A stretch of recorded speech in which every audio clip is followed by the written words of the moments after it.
I have been getting the question a lot lately about the topic of how I would get freelance clients if I was starting over like right now. Because if you don't know me, I've been at this for years. Multiple years part-time and then just since 2018 full-time. And I know that things are different now. But if I had to start over, I'd do exactly what I'm about to share with you in this video, and it's probably not what you expect. So hey, if you don't know me, I'm Jill Wise, a conversion copywriter, brand and marketing strategist, and business coach. And through both my Done For You studio and education platform, I've worked with, coached, and taught literally hundreds of entrepreneurs how to make good money online. And part of that includes teaching other freelancers how to get started inside my programs. But before we get into the video, I want to hear from you. So if you could do me the favor of sharing what your #1 freelance business goal is right now in the comments below, I would love to see what it is that you're working on. And with that, let's get into it. Okay, so if you don't know anything about my story, when I first started freelancing, I was making $25 per gig. Like, not good. And now I'm running a thriving 6-figure copywriting and marketing studio.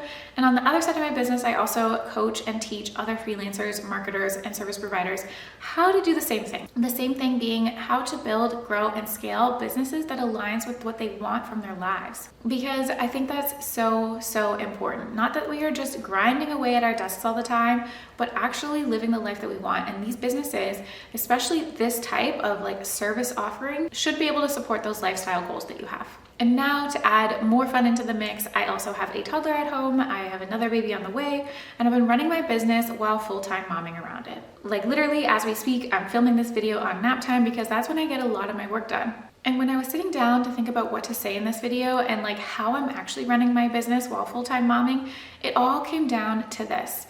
And that is having clear systems in place. I'm so thankful that I put in the work to set up all different kinds of systems in my business, whether that is for client workflows or how our internal processes work or hiring or training or everything. But the most important one, and arguably even more important than all of these systems that are in place to help me deliver client work and train other people in my courses and programs, is the one that is for lead generation. Because if you don't have leads coming in consistently, it's going to be really hard to do everything else in your business because you're just going to be stressed out about when money is coming next. I'm saying this because I've been there. I've been in the feast and famine lifestyle. I have been there trying to figure out how to break past 1 to 2K months and then how to break past that like 4 and 5 figure mark. And the solution that I found in order to get there was systemizing my lead generation in terms of an inbound marketing strategy. Now, I filmed other videos around inbound marketing in general, but this one we're going to talk about the system specifically of getting those leads to come in. Now, by focusing on this, I don't have to worry about pitching clients. I don't have to worry about following up with people in the DMs all the time or doing a lot of the heavy lifting for sales. And if you're a parent like me, especially the little ones that need you all the time, you know that you don't have much time to work with. I really only have about 15 hours a week to get everything done. And even if you're not a parent, your time is so valuable. The year that I had my first baby, my marketing slowed down a lot as I was focusing on my team growth and setting up other systems inside the business.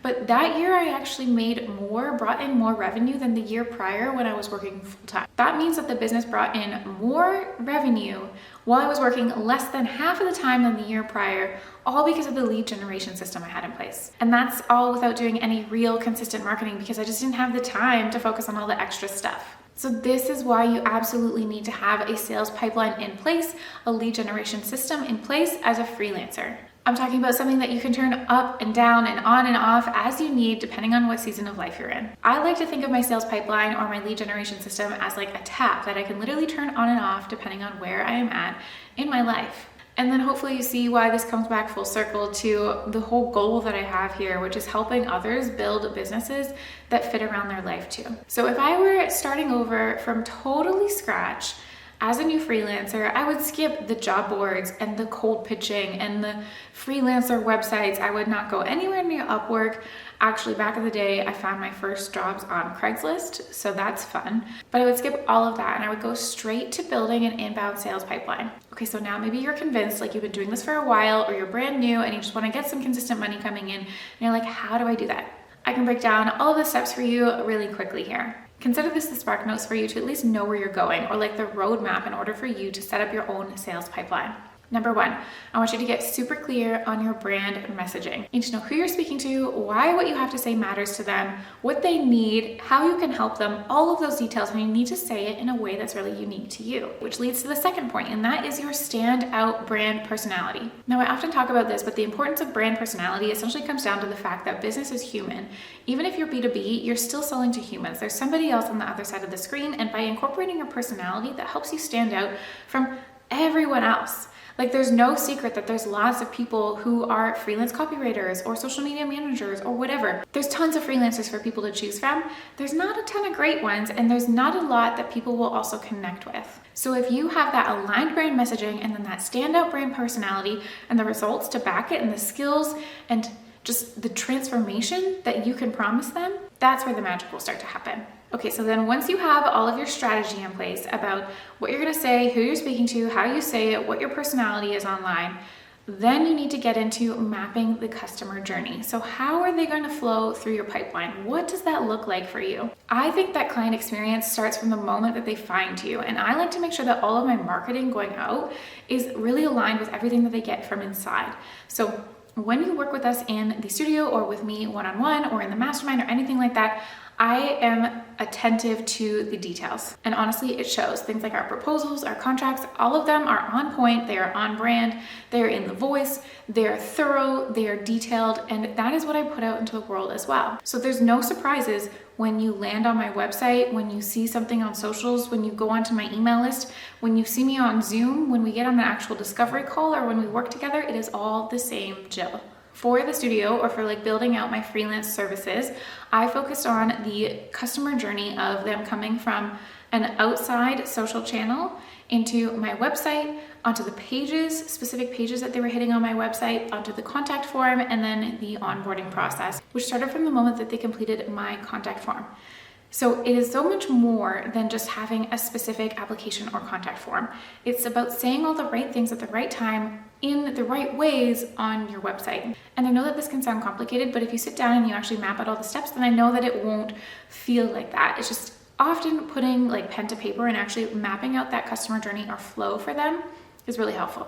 And now I mentioned that my website is a big piece of bringing in those clients in my sales pipeline or my lead generation.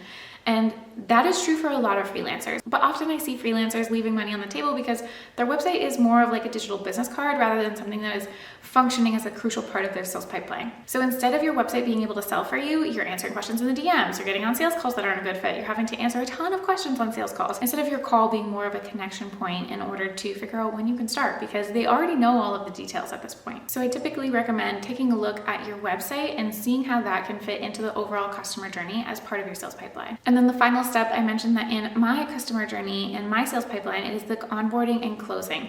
And that is from the moment that they complete the contact form on my website, all of the steps that happen from the email replies that they get and how I conduct sales calls and the proposals that I send and who I send them to, because not everybody gets them. All of the information that is presented in a specific way at the right times in order to maximize those conversions. Now, all of this, setting up the entire sales pipeline, took a ton of trial and error in the beginning. I didn't even really know that I was setting up a proper system in the beginning. My website was a blog. I was very much do as I say, not as I do when I was helping clients write website copy. But over time, I started to see what worked at each stage of the journey, and then I was able to see the bigger picture. And that's where I was able to create this repeatable, proven process that helps others build a sales pipeline too. So if you are brand new or trying to build something sustainable and profitable that can grow with you long term, I would highly recommend looking at your sales pipeline and your inbound lead strategy. All that time that you're gonna waste sifting through job boards and that kind of thing, skip it. Don't worry about it. We don't need to fight for traffic on those sites. That's not even traffic that you own often. Instead, focus on your pipeline, because from there, your job is easy. It really just becomes filling the top of that pipeline. Okay, so I know that this video ended up being a little bit more chatty than expected. I did say it was gonna be more chat style rather than my usual like breaking things down or how-tos or step-by-steps. So I hope you were able to follow along. If there's any parts that you need clarification on, feel free to ask me in the comments below. And if this is something that you're excited about and you'd like some help with, I would encourage you to get on the waitlist for Leads on Tap, because that is my program where I'm going to teach you exactly how to build out a simple and effective sales pipeline for your freelance business. I will leave that linked for you below, but in that program, we're going to go through all of the steps that I outlined so that by the end, you have this effective pipeline that you just need to start filling the top of. Let me know if you have any questions about that program as well. And thank you so much for tuning in with my rambling today, and I will chat with you soon.